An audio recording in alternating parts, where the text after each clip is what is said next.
So guys, getting back into Deathmetal, we're now checking out Dark Knight's Deathmetal, Rise of the New God. Now, number one, we got the Darkest Night, which is the Battle Last, who got the brain of Dr. Manhattan, Bruce Wayne from like a dark multiverse. Yeah, that's hard to say. So much complicated stuff. But he has the brain of Dr. Manhattan, he took the power from the Metron chair, took the power from Wally West, became ultra powerful. He's as powerful as Perpetua now. He's actually fighting Perpetua in this issue. And we get a new character in this issue that he's like, I'll go over it when I read, it's like the Chronicler or something like that. I'll pronounce it better than like the actual reading, but he's a new character. We got Psychopire, we got so much stuff going on, right? It's a little complicated, but I'll try my best to pretty much explain the end of the video and actually give my thoughts on it, right? So, watch the video, enjoy. I try to add emotion, try to add it and make it exciting for you guys so you can listen to it while you do other stuff. But guys, in the description below, I'll put the Deathmetal playlist so you're not caught up on the story at all. Go check that out. Or check out some other videos to get you caught up, like Deathmetal number 4,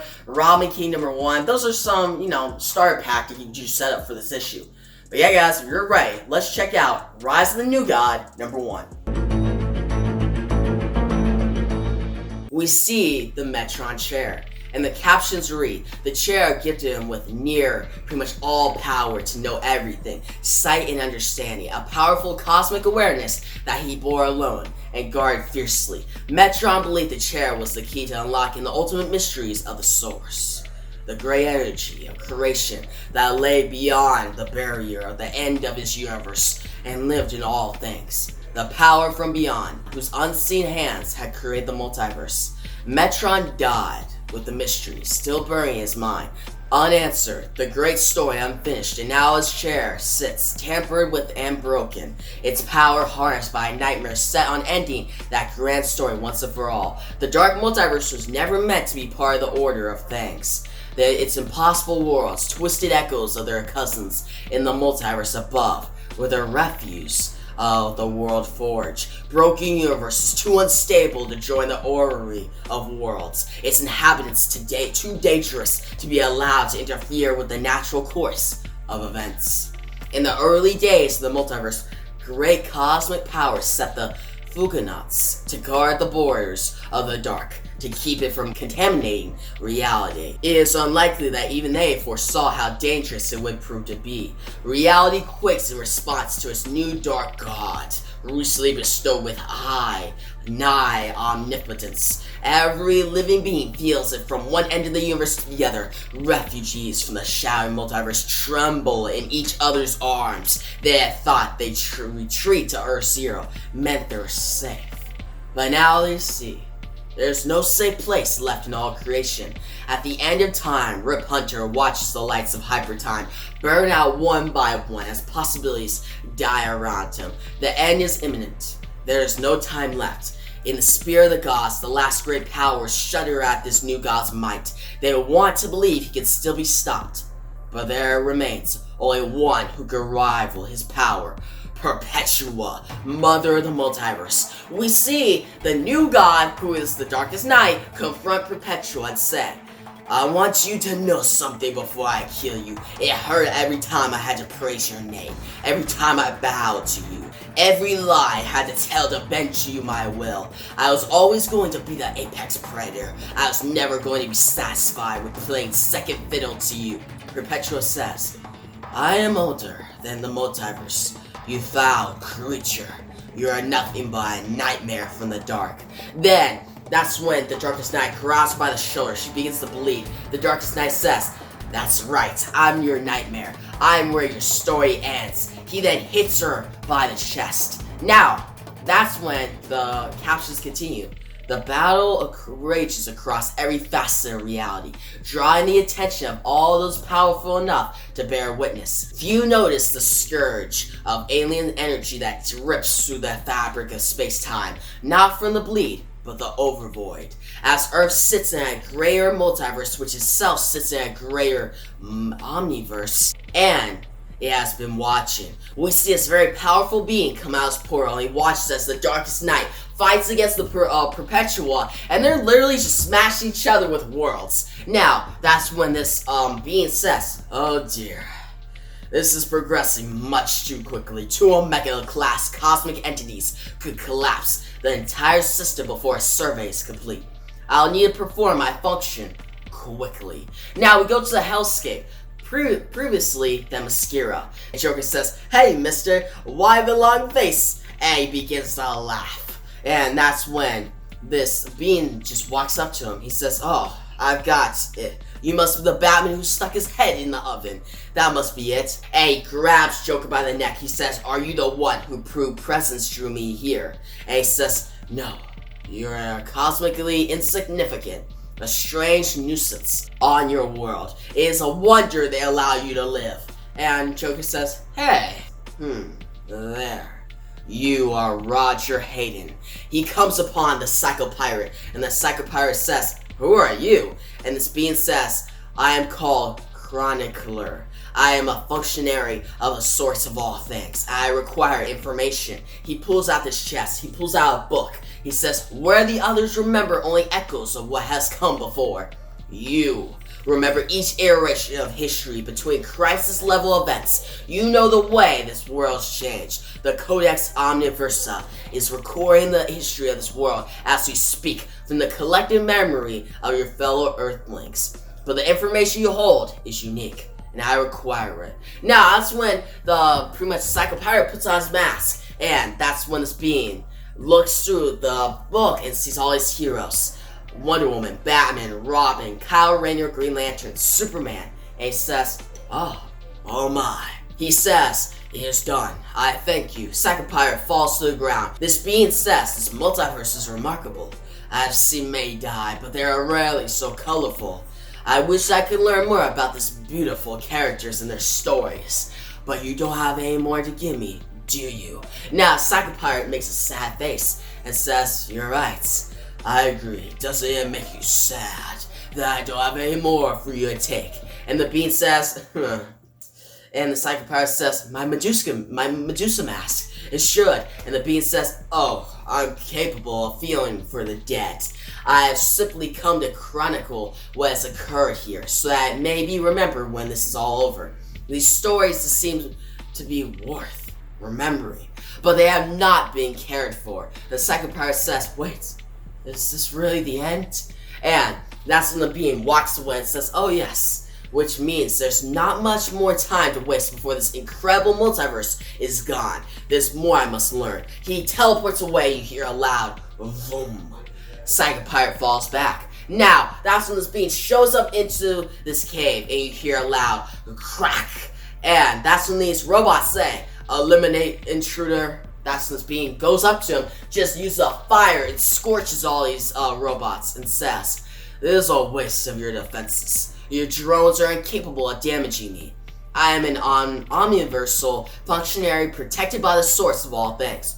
Show yourself, real Doc, son of Brainiac." Now, the son of Brainiac says, "I've been sending in signals into the great omniverse for the last few months, trying to escape the multiverse before this inevitable death. I registered an incursion from the Overvoid, and I assumed that was you." Now, this being says, "You're correct." Now, the son of Brainiac says, "Yes, that's usually the case. I have an offer for you. This ship belonged to my father's database, carrying the history of the multiverse, the history of the universe. Every text from every world my father ever cataloged and destroyed, along with full archives of my home planet of Kulu. Information must be the only truly omniversal currency. Let's make a deal." And the being says, "I am pleased you have so much to offer. I admit his job has captured my interest more than I expected, but I'm not authorized to make deals with the dead." That's when the son of Brainiac screams, "No!" And that's when this being says, "I do not understand. You see Mongol, you see Brainiac, you see the Green Lantern, you see Adam Strange, you see all these plans." And this being says, "There's so much innate power in this multiverse. How could it be allowed to get corrupted to the point of destruction? This is a place of heroes and villains, of cosmic fairy tales that should go on forever." The son of Brainiac responds, "You should try living in it before you get to damn precious. Those cosmic fairy tales tend to destabilize entire galaxies. There's no point in getting upset about it. There are clearly other places, other stories." Now, he tries to trap this pretty much powerful being. He says, I intend to see a few myself. And the being says, do you truly want to know what lies beyond your reality? The sorts of multiverses I record as they die? He pulls out the Codex of Universa and says, the Codex Universa carries the history of trillions of dead multiverses. Do you wish to know what the majority look like as they die? The son of Brainiac is shocked, and this being says, you do not cherish what you have, Veildox. You think so highly of yourself, you would cast away all that untapped potential for the dream of finer shores. Your knowledge is too limited. I require more. Now, Veildox says, no, you're lying. There has to be more out there. There has to be a better place than this. No! And the being teleports away. Now, that's when the captions say, the chronicler walks across the surface of the Earth's moon and watches strange gods unleash cosmic horror against each other. He looks at the planet below. This is where the final battle will happen, where the last stand will take place against Oblivion. He wants to hope for them. He wants to believe they have a future, but his presence says otherwise. A greater power already is pulling him to depart his codex, filled with all histories recorded and unrecorded. He plays them over and over in his mind, and he makes the decision. So, the chronicler is walking on the moon and sees Earth, the final battle place, and sees the darkest night continue to fight Perpetua. Now, that's when Chronicler lands closer to the moon. He's pretty much on the moon, right? And he says, I do not think my superiors would sanction my actions here, but I require more than this multiverse is capable of offering right now. He pulls out a skull and he says, I need clarity from one who has seen this universe as I am seeing it now, an observer. Wake up, little god. And Metron is brought back to life. Now, Metron is shocked, and the chronicler says, wake up, Metron. And Metron says, I do not understand. And that's when the chronicler says, you were destroyed some time ago. I have reconstituted you. And Metron says, and who are you? And the chronicler says, I am a cosmic functionary of the greater omniverse, tasked with recording the last moments of dying multiverses. I am called the Chronicler. I require context for this mess you have made. And that's what Metron says. The multiverse is dying? How long has I been dead? Who lies at the heart of this destruction? And that's when the Chronicler points his finger and says, see for yourself. And Metron says, no.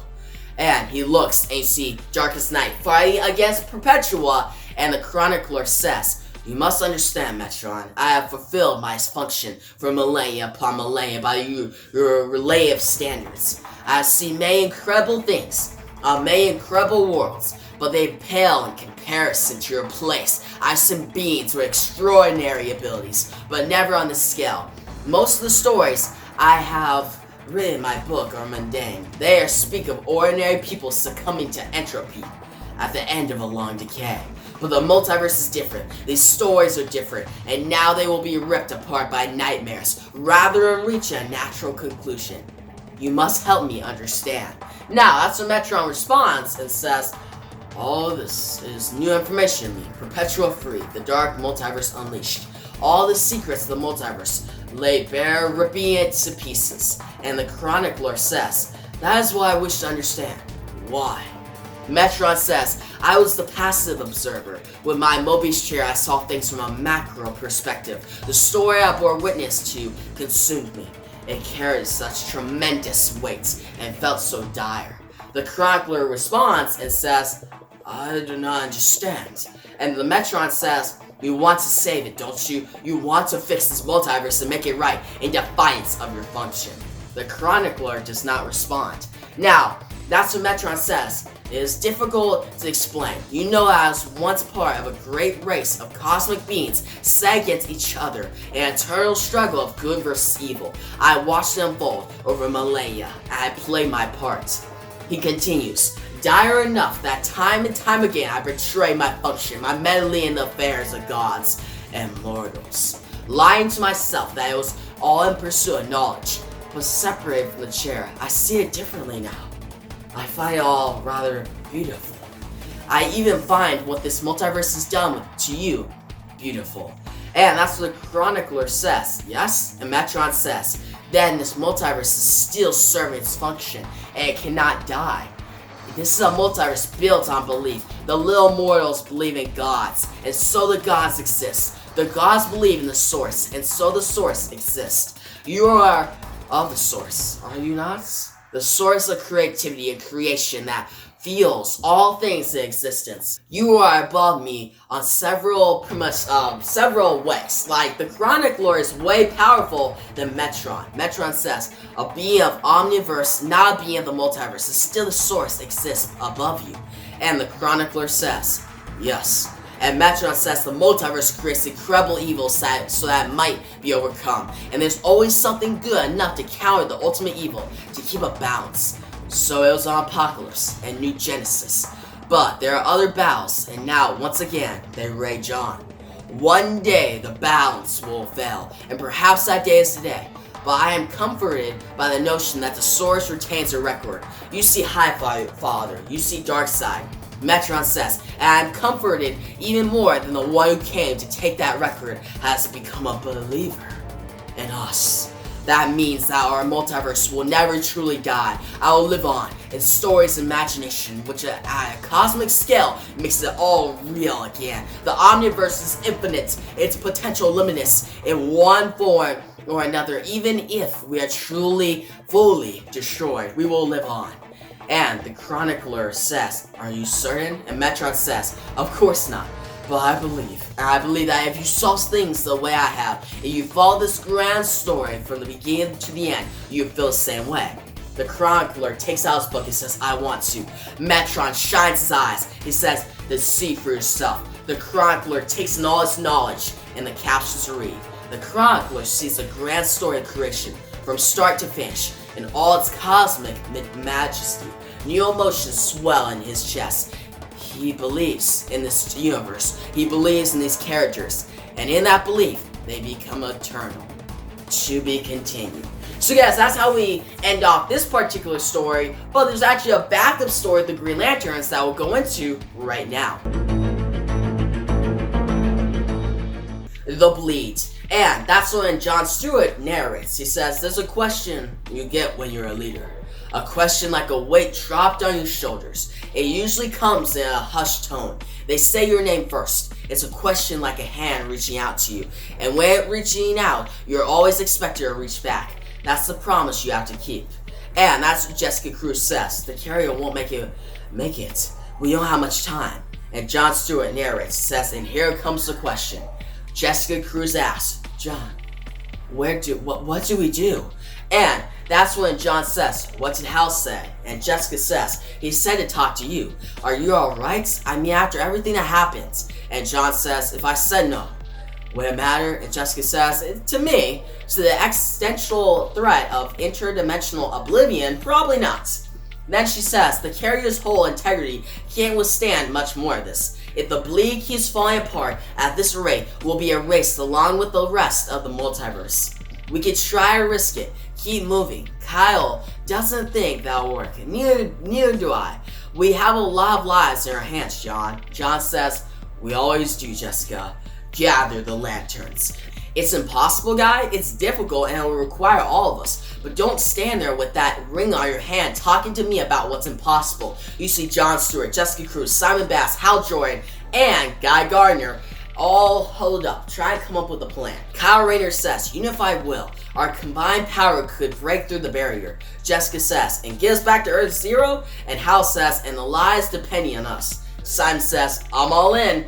That's when Guy Gardner says, I think you're still wrecked from what happened to you and you're overcompensating. And then John says, I think what's really going on is you're scared. You're the weak link in the plan. So are you the weak link? And Guy Gardner says, never in your life. Lead the way, hero. That's when John continues to narrate as they get out of the Bleed and into pretty much Earth Zero. He says, focus. Don't think about the attempt. See the results. Hal, you're the pilots. Now, that's what he says, flies through. And Hal joins Seth on it. Then they make it out into Earth Zero. They start going through. But what they arrive at is the darkest night. He's all powerful now. He's taken over the universe. And that's when Jessica says, my God, And Hal Jordan says we're too late. And Guy Gardner is like, crap. And John Stewart watches and is shocked. He says we're too late. We just need more power, more soldiers in the fight. Gather the passengers. They gather the passengers in the ship, and John Stewart says, we promise you a return home. We failed to deliver on that. Because our home has changed, I won't promise to save you. I promise we'll give you the power to save yourself. Our power, the light of the Green Lantern. So my question to you is, after you have it, what are you going to do? He gives a Green Lantern to all the passengers, including the Superman, the Vampire Batman, the different Wonder Woman, the different Flashes. And that's how we close out this issue, which this will actually lead into Death Metal number 5. So guys, that was Rise of a New God number 1 with the Darkest Night and stuff, and I thought it was good. It was decent, but I think it's one of the weaker issues of Death Metal, alright? That's my opinion. Mainly because, okay, first off, the artwork, well done. I liked it. Yeah, it's no all-star artist like other big ones, right? Like Greg Capullo or Jorge Jimenez, nothing like that. But I still like Jesus Moreno's artwork. It was actually looked really good. It actually fit the tone pretty well. I liked it. But the story itself, the opening 5 pages just saying how, okay, the Darkest Night is back, he's erupted the universe, everybody's looking at him, and it's really pushing this thing that this is a crisis. Even though, okay, that's a problem with Death Metal, right? I know they're trying to call it anti-crisis, but it feels like a crisis, alright? A total crisis. Like, they called this Death Crisis, or like, I don't know, like, just called it something with crisis in the name, then I think it would actually make more sense, because they're trying to avoid calling it crisis. They're like, this is an anti-crisis, this is something different, this is something new. No, we got Psychopirate in this issue, we got all these different beings, it really feels like another crisis, alright? And the opening 5 pages of this just shows that. Like, Darkest Night goes under Perpetua, starts fighting, which, by the way, that fight itself, we didn't really see that much of it. They're just throwing worlds at each other, and it's shown multiple times in the issue, but it's kind of like the same image, just different angles.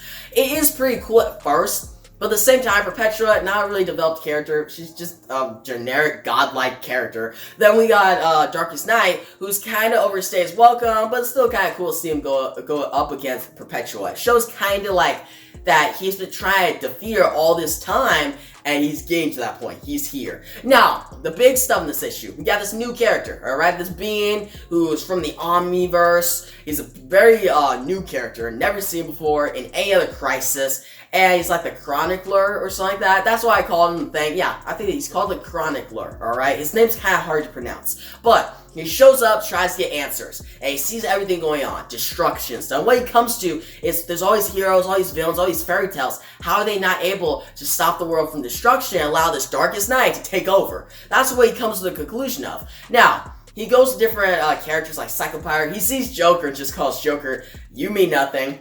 Which I was like, come on, Joker means something. I like the Joker. But still, he then goes to Psychopirate, learns some stuff, then goes to Viral Docs, just to some Brainiac, learns more stuff, learns about this universe. But then he goes to Metron, brings Metron back to life. It shows this guy's power, right? Now, Metron tells him about how everything, the universe, how much he's missed, but that there's so much in this universe. The universe always gives, or more like the Omniverse, always gives a villain that it has to be overcome, right? The heroes have to win, and it just makes the Omniverse even better, right? Now, that whole part, which is, okay, you have to have hope, you gotta inspire hope, and that was okay. It was kind of a long monologue for Metron, but he came to the conclusion that, hey, read this book, I'll use my powers to shine, and you can see pretty much the whole universe, this whole universe, and decide by yourself what to do. And that's how that story ended, right? We see Chronicler just looking at the book and gain all this knowledge. So that was fine, but my problem with this is, one,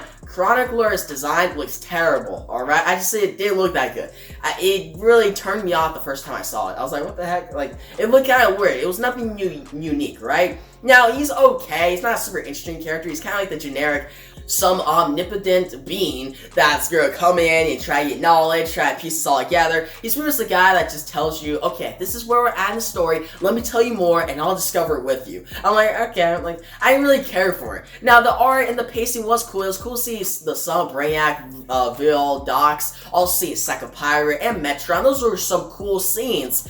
But I feel like the story itself could have done a little better, right? I think it could have been a lot better. I was expecting some cool stuff in this, and the only real like big action we got was Darkest Night vs. Perpetua, which that was just the same image, just different angles. So that story itself was it was just okay. Nothing really decent or anything. But we have a backup story that I thought was way better. It's a very short story. The Green Lanterns show up, they all huddle around, they make it Earth Zero, see Darkest Night has taken over, then they leave and give all the Lantern Rings to these other heroes, like the Black Superman, like the Vampire Batman. Guys, see, I can't wait to see that. The Vampire Batman with a Green Lantern Ring. That's gonna be dope. So that was really cool. It gets a lot of potential. I hope the main series Death Mail actually shows that, because this actually backup story is drawn well, and I like the whole thing that Jon Stewart being a leader. That actually led very well. I really like that. It shows that the writer in that backup story knows Jon Stewart as a character, and it gets me excited to see all these heroes from different universes with Green Lantern rings, with their own powers. That's just gonna be really cool. So this is a better story than the main story,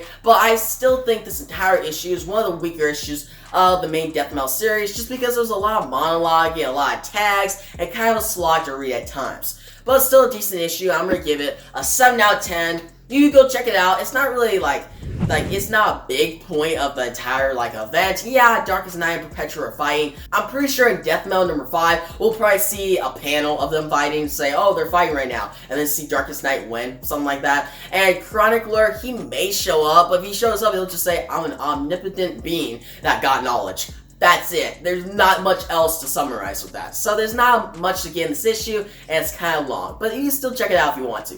But guys, the constant loads stuff about since you read it, did you love it, did you hate it, what do you think about the main story and the backup story? But guys, like if you get a big thumbs up, you should make subscribe to my next Death Mail video. But yeah guys, thanks for watching, and peace out.